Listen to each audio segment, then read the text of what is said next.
بسم اللہ الرحمن الرحیم۔ شروع اللہ کا نام لے کر جو بڑا مہربان نہایت رحم والا ہے۔ اے نبی، مجاہد لوگ تم سے غنیمت کے مال کے بارے میں دریافت کرتے ہیں کہ کیا حکم ہے۔ کہہ دو کہ غنیمت اللہ اور اس کے رسول کا مال ہے، تو اللہ سے ڈرو اور آپس میں صلح رکھو، اور اگر ایمان رکھتے ہو تو اللہ اور اس کے رسول کے حکم پر چلو۔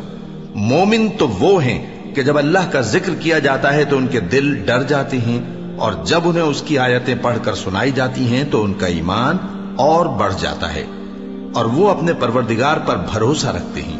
اور وہ جو نماز قائم کرتے ہیں اور جو مال ہم نے ان کو دیا ہے اس میں سے نیک کاموں میں خرچ کرتے ہیں، یہی سچے مومن ہیں، اور ان کے لیے ان کے پروردگار کے ہاں بڑے بڑے درجے ہیں اور بخشش اور عزت کی روزی ہے۔ ان لوگوں کو اپنے گھروں سے اسی طرح نکلنا چاہیے تھا جس طرح تمہارے پروردگار نے تم کو تدبیر کے ساتھ اپنے گھر سے نکالا،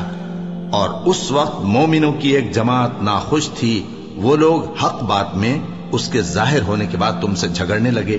گویا موت کی طرف ہانکے جاتے ہیں اور اسے دیکھ رہے ہیں۔ اور اس وقت کو یاد کرو جب اللہ تم سے وعدہ کرتا تھا کہ ابو سفیان اور ابو جہل کے دو گروہوں میں سے ایک گروہ تمہارے لیے مغلوب ہو جائے گا، اور تم چاہتے تھے کہ جو قافلہ بے شان و شوکت یعنی بے ہتھیار ہے وہ تمہارے ہاتھ آ جائے، اور اللہ چاہتا تھا کہ اپنے فرمان سے حق کو قائم رکھے اور کافروں کی جڑ کاٹ دے، تاکہ سچ کو سچ اور جھوٹ کو جھوٹ کر دے، گو مشرک ناخوش ہی ہوں۔ جب تم لوگ اپنے پروردگار سے فریاد کرتے تھے تو اس نے تمہاری دعا قبول کر لی اور فرمایا کہ تسلی رکھو، ہم 1000 فرشتوں سے جو ایک دوسرے کے پیچھے آتے جائیں گے تمہاری مدد کریں گے، اور اس مدد کو اللہ نے محض بشارت بنایا تھا کہ تمہارے دل اس سے اطمینان حاصل کرے، اور مدد تو اللہ ہی کی طرف سے ہے، بے شک اللہ غالب ہے، حکمت والا ہے۔ جب اس نے تمہاری تسکین کے لیے اپنی طرف سے تمہیں نیند کی چادر اڑھا دی اور تم پر آسمان سے پانی برسا دیا تاکہ تم کو اس سے نہلا کر پاک کر دے اور شیطانی نجاست کو تم سے دور کر دے، اور اس لیے بھی کہ تمہارے دلوں کو مضبوط کر دے اور اس سے تمہارے پاؤں جمائے رکھے، جب تمہارا پروردگار فرشتوں کو ارشاد فرماتا تھا کہ میں تمہارے ساتھ ہوں، تم مومنوں کو تسلی دو کہ ثابت قدم رہیں، میں ابھی کافروں کے دلوں میں روب و ہیبت ڈالے دیتا ہوں، سو ان کی گردنیں اڑا دو اور ان کی پور پور توڑ دو۔ یہ سزا اس لیے دی گئی کہ انہوں نے اللہ اور اس کے رسول کی مخالفت کی، اور جو شخص اللہ اور اس کے رسول کی مخالفت کرتا ہے تو اللہ بھی سخت عذاب دینے والا ہے۔ یہ مزہ تو یہاں چکھو، اور یہ سمجھ لو کہ کافروں کے لیے آخرت میں دوزخ کا عذاب بھی تیار ہے۔ اے اہل ایمان، جب میدان جنگ میں کفار سے تمہارا مقابلہ ہو تو ان سے پیٹھ نہ پھیرنا، اور جو شخص جنگ کے روز اس صورت کے سوا کہ لڑائی کے لیے کنارے کنارے چلے یعنی حکمت عملی سے دشمن کو مارے یا اپنی فوج میں جا ملنا چاہے، ان سے پیٹھ پھیرے گا تو سمجھو کہ وہ اللہ کے غضب میں گرفتار ہو گیا، اور اس کا ٹھکانہ دوزخ ہے، اور وہ بہت ہی بری جگہ ہے۔ بس تم لوگوں نے ان کفار کو قتل نہیں کیا بلکہ اللہ نے انہیں قتل کیا، اور اے نبی، جس وقت تم نے کنکریاں پھینکی تھیں تو وہ تم نے نہیں پھینکی تھی بلکہ اللہ نے پھینکی تھی۔ اس سے غرض یہ تھی کہ مومنوں کو اپنے احسانوں سے اچھی طرح آزما لے، بے شک اللہ سنتا ہے، جانتا ہے۔ ہوا بھی یوں ہی، اور کچھ شک نہیں کہ اللہ کافروں کی تدبیر کو کمزور کر دینے والا ہے۔ کافروں، اگر تم فیصلہ چاہتے ہو تو تمہارے پاس فیصلہ آ چکا، اگر تم اپنے افعال سے باز آ جاؤ تو تمہارے حق میں بہتر ہے، اور اگر پھر نافرمانی کرو گے تو ہم بھی پھر تمہیں عذاب کریں گے، اور تمہاری جماعت خواہ کتنی ہی بڑی ہو تمہارے کچھ بھی کام نہ آئے گی، اور اللہ تو مومنوں کے ساتھ ہے۔ اے ایمان والو، اللہ اور اس کے رسول کے حکم پر چلو اور اس سے روگردانی نہ کرو جبکہ تم سنتے بھی ہو، اور ان لوگوں جیسے نہ ہونا جو کہتے ہیں کہ ہم نے سن لیا مگر حقیقت میں نہیں سنتے۔ کچھ شک نہیں کہ اللہ کے نزدیک تمام جانداروں میں بدترین وہ بہرے گونگے لوگ ہیں جو عقل سے کام نہیں لیتے، اور اگر اللہ ان میں خیر کی طلب دیکھتا تو ان کو سننے کی توفیق بخشتا، اور اگر یوں ہی انہیں سنوا دیتا تو وہ منہ پھیر کر بھاگ جاتے۔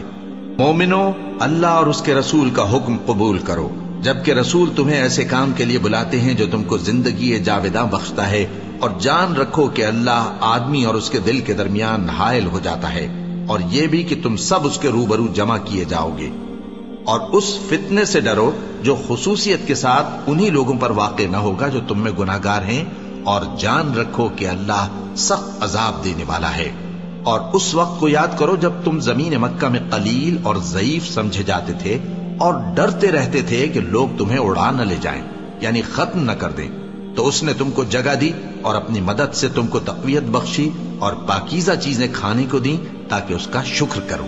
اے ایمان والو، نہ تو اللہ اور رسول سے خیانت کرو اور نہ اپنی امانتوں میں خیانت کرو، اور تم ان باتوں کو جانتے ہو، اور جان رکھو کہ تمہارا مال اور اولاد بڑی آزمائش ہے، اور یہ کہ اللہ کے پاس نیکیوں کا بڑا ثواب ہے۔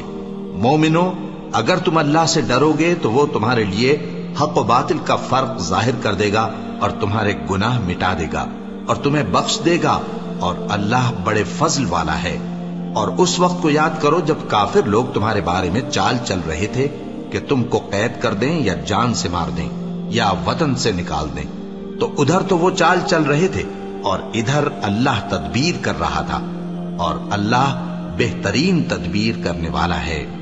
اور جب ان کو ہماری آیتیں پڑھ کر سنائی جاتی ہیں تو کہتے ہیں یہ کلام ہم نے سن لیا ہے، اگر ہم چاہیں تو اسی طرح کا کلام ہم بھی کہہ دیں، اور یہ ہے ہی کیا، صرف اگلے لوگوں کی حکایتیں ہیں۔ اور جب انہوں نے کہا کہ اے اللہ، اگر یہ قرآن تیری طرف سے برحق ہے تو ہم پر آسمان سے پتھر برسا یا کوئی اور تکلیف دینے والا عذاب بھیج دے۔ اور اللہ ایسا نہ تھا کہ جب تک اے پیغمبر تم ان میں تھے انہیں عذاب دیتا، اور نہ ایسا ہے کہ وہ تو بخشش مانگیں اور اللہ انہیں عذاب دے۔ اور اب ان کے لیے کون سی وجہ ہے کہ وہ انہیں عذاب نہ دے، جبکہ وہ مسجد حرام میں نماز پڑھنے سے روکتے ہیں، جبکہ وہ اس مسجد کے متولی بھی نہیں ہیں۔ اس کے متولی تو صرف پرہیزگار ہیں، لیکن ان میں کے اکثر نہیں جانتے۔ اور ان لوگوں کی نماز خانہ کعبہ کے پاس سیٹیاں اور تالیاں بجانے کے سوا کچھ نہ تھی، تو تم جو کفر کرتے تھے اب اس کے بدلے عذاب کا مزہ چکھو۔ جو لوگ کافر ہیں اپنا مال خرچ کرتے ہیں کہ لوگوں کو اللہ کے رستے سے روکیں، سو ابھی اور خرچ کریں گے، مگر آخر وہ خرچ کرنا ان کے لیے موجب افسوس ہوگا، اور وہ مغلوب ہو جائیں گے، اور کافر لوگ دوزخ کی طرف ہانکے جائیں گے تاکہ اللہ پاک سے ناپاک کو الگ کر دے اور ناپاک کو ایک دوسرے پر رکھ کر ایک ڈھیر بنا دے، پھر اس کو دوزخ میں ڈال دے۔ یہی لوگ خسارہ پانے والے ہیں۔ اے پیغمبر، کفار سے کہہ دو کہ اگر وہ اپنے افعال سے باز آ جائیں تو جو ہو چکا وہ انہیں معاف کر دیا جائے گا، اور اگر پھر وہی حرکات کرنے لگیں گے تو اگلے لوگوں کا جو طریقہ جاری ہو چکا ہے وہی ان کے حق میں بھی برتا جائے گا۔ اور ان لوگوں سے لڑتے رہو یہاں تک کہ فتنہ یعنی کفر کا فساد باقی نہ رہے اور دین سب اللہ ہی کا ہو جائے، اور اگر وہ باز آ جائیں تو اللہ ان کے کاموں کو دیکھ رہا ہے، اور اگر روگردانی کریں تو جان رکھو کہ اللہ تمہارا حمایتی ہے، اور وہ خوب حمایتی اور خوب مددگار ہے۔ اور جان رکھو کہ جو مال غنیمت تم کفار سے حاصل کرو اس میں سے 5واں حصہ اللہ کا اور اس کے رسول کا اور اہل قرابت اور یتیموں کا اور محتاجوں کا اور مسافروں کا ہے۔ اگر تم اللہ پر اور اس نصرت پر ایمان رکھتے ہو جو حق و باطل میں فرق کرنے کے دن یعنی جنگ بدر میں جس دن دونوں فوجوں میں مٹ بھیڑ ہو گئی تھی، ہم نے اپنے محبوب بندے محمد صلی اللہ علیہ وآلہ وسلم پر نازل فرمائی، اور اللہ ہر چیز پر قادر ہے۔ جس وقت تم مدینے سے قریب کے ناکے پر تھے اور کافر دور کے ناکے پر، اور قافلہ تم سے نیچے اتر گیا تھا،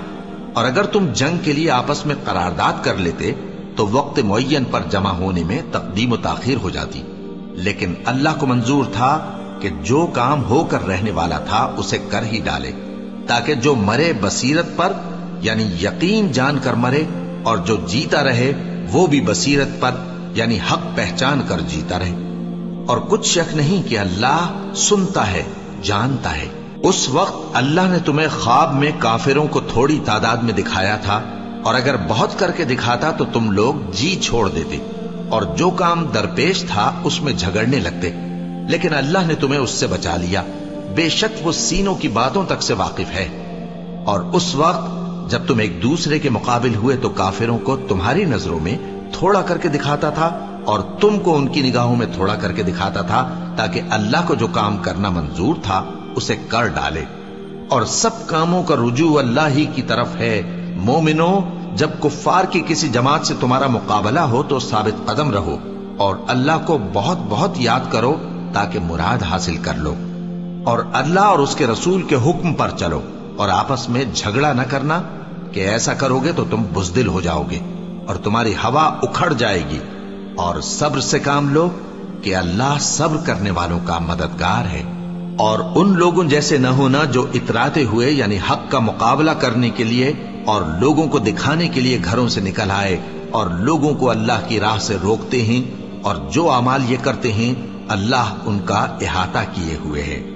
اور جب شیطان نے ان کے اعمال ان کو آراستہ کر دکھائے اور کہا کہ آج کے دن لوگوں میں سے کوئی تم پر غالب نہ ہوگا اور میں تمہارا رفیق ہوں، لیکن جب دونوں فوجیں ایک دوسرے کے مقابل صف آرا ہوئیں تو پسپا ہو کر چل دیا اور کہنے لگا کہ مجھے تم سے کوئی واسطہ نہیں، میں تو ایسی چیزیں دیکھ رہا ہوں جو تم نہیں دیکھ سکتے۔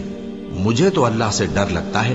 اور اللہ سخت عذاب کرنے والا ہے۔ اس وقت منافق اور کافر جن کے دلوں میں بیماری تھی کہتے تھے کہ ان لوگوں کو ان کے دین نے مغرور کر رکھا ہے، اور جو شخص اللہ پر بھروسہ رکھتا ہے تو اللہ غالب ہے، حکمت والا ہے۔ اور کاش تم اس وقت کی کیفیت دیکھو جب فرشتے کافروں کی جانیں نکالتے ہیں کہ ان کے چہروں اور پیٹھوں پر مارتے جاتے ہیں اور کہتے ہیں اب آگ کے عذاب کا مزہ چکھو، یہ ان اعمال کی سزا ہے جو تمہارے ہاتھوں نے آگے بھیجے ہیں۔ اور یہ جان رکھو کہ اللہ بندوں پر ظلم نہیں کرتا۔ جیسا حال فرعونیوں اور ان سے پہلے لوگوں کا ہوا تھا ویسا ہی ان کا ہوا کہ انہوں نے اللہ کی آیتوں سے کفر کیا تو اللہ نے ان کے گناہوں کی سزا میں ان کو پکڑ لیا۔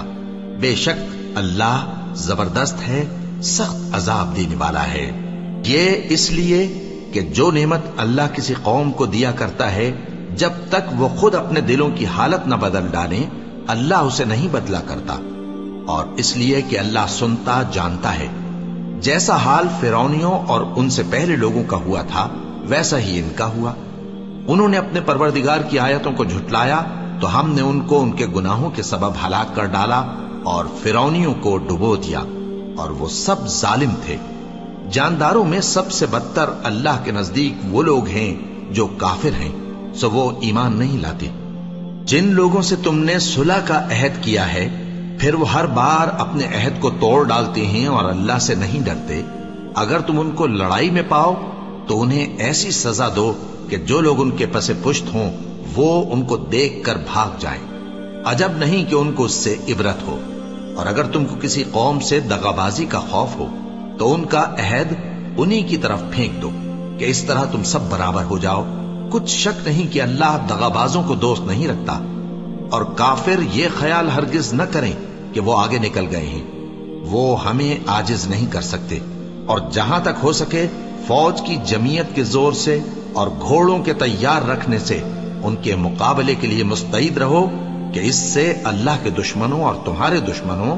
اور ان کے سوا اور لوگوں پر جن کو تم نہیں جانتے اور اللہ جانتا ہے ہیبت بیٹھی رہے گی، اور تم جو کچھ اللہ کی راہ میں خرچ کرو گے اس کا ثواب تم کو پورا پورا دیا جائے گا اور تمہارا ذرا نقصان نہ کیا جائے گا۔ اور اگر یہ لوگ صلح کی طرف مائل ہوں تو تم بھی اس کی طرف مائل ہو جاؤ، اور اللہ پر بھروسہ رکھو، کچھ شک نہیں کہ وہ سب کچھ سنتا ہے جانتا ہے۔ اور اگر یہ چاہیں کہ تم کو فریب دیں تو اللہ تمہیں کفایت کرے گا، وہی تو ہے جس نے تم کو اپنی مدد سے اور مسلمانوں کی جمعیت سے تقویت بخشی اور ان کے دلوں میں الفت پیدا کر دی، اور اگر تم دنیا بھر کی دولت خرچ کرتے تب بھی ان کے دلوں میں الفت پیدا نہ کر سکتے، مگر اللہ ہی نے ان میں الفت ڈال دی، بے شک وہ زبردست ہے، حکمت والا ہے۔ اے نبی، اللہ تم کو اور مومنوں کو جو تمہارے پیرو ہیں کافی ہے۔ اے نبی، مسلمانوں کو جہاد کی ترغیب دو۔ اگر تم میں 20 آدمی ثابت قدم رہنے والے ہوں گے تو 200 کافروں پر غالب رہیں گے، اور اگر 100 ایسے ہوں گے تو 1000 پر غالب رہیں گے، اس لیے کہ کافر ایسے لوگ ہیں کہ کچھ بھی سمجھ نہیں رکھتے۔ اب اللہ نے تم پر سے بوجھ ہلکا کر دیا اور معلوم کر لیا کہ ابھی تم میں کسی قدر کمزوری ہے، پس اگر تم میں 100 ثابت قدم رہنے والے ہوں گے تو وہ 200 پر غالب رہیں گے، اور اگر 1000 ہوں گے تو اللہ کے حکم سے 2000 پر غالب رہیں گے، اور اللہ ثابت قدم رہنے والوں کا مددگار ہے۔ پیغمبر کو شایع نہیں کہ اس کے قبضے میں قیدی رہیں جب تک کافروں کو قتل کر کے زمین میں کثرت سے خون نہ بہا دے۔ تم لوگ دنیا کے مال کے طالب ہو اور اللہ آخرت کی بھلائی چاہتا ہے، اور اللہ غالب ہے، حکمت والا ہے۔ اگر اللہ کا حکم پہلے نہ ہو چکا ہوتا تو جو فدیہ تم نے لیا ہے اس کے بدلے تم پر بڑا عذاب نازل ہوتا۔ اب جو مال غنیمت تمہیں ملا ہے اسے کھاؤ کہ وہ تمہارے لیے حلال طیب ہے، اور اللہ سے ڈرتے رہو، بے شک اللہ بخشنے والا ہے، مہربان ہے۔ اے پیغمبر، جو قیدی تمہارے قبضے میں یعنی گرفتار ہیں ان سے کہہ دو کہ اگر اللہ تمہارے دلوں میں نیکی معلوم کرے گا تو جو مال تم سے چھن گیا ہے اس سے بہتر تمہیں عنایت فرمائے گا، اور تمہارے گناہ بھی معاف کر دے گا، اور اللہ بخشنے والا ہے، مہربان ہے۔ اور اگر یہ لوگ تم سے دغا کرنا چاہیں گے تو یہ پہلے ہی اللہ سے دغا کر چکے ہیں، تو اس نے ان کو تمہارے قبضے میں کر دیا، اور اللہ دانا ہے، حکمت والا ہے۔ جو لوگ ایمان لائے اور جنہوں نے ہجرت کی اور اللہ کی راہ میں اپنے مال اور جان سے لڑے، وہ اور جنہوں نے ہجرت کرنے والوں کو جگہ دی اور ان کی مدد کی، وہ آپس میں ایک دوسرے کے رفیق ہیں۔ اور جو لوگ ایمان تو لے آئے لیکن ہجرت نہیں کی، تو جب تک وہ ہجرت نہ کریں تم کو ان کی رفاقت سے کچھ سروکار نہیں، اور اگر وہ تم سے دین کے معاملات میں مدد طلب کریں تو تم کو مدد کرنی لازم ہے، مگر ان لوگوں کے مقابلے میں کہ تم میں اور ان میں صلح کا عہد ہو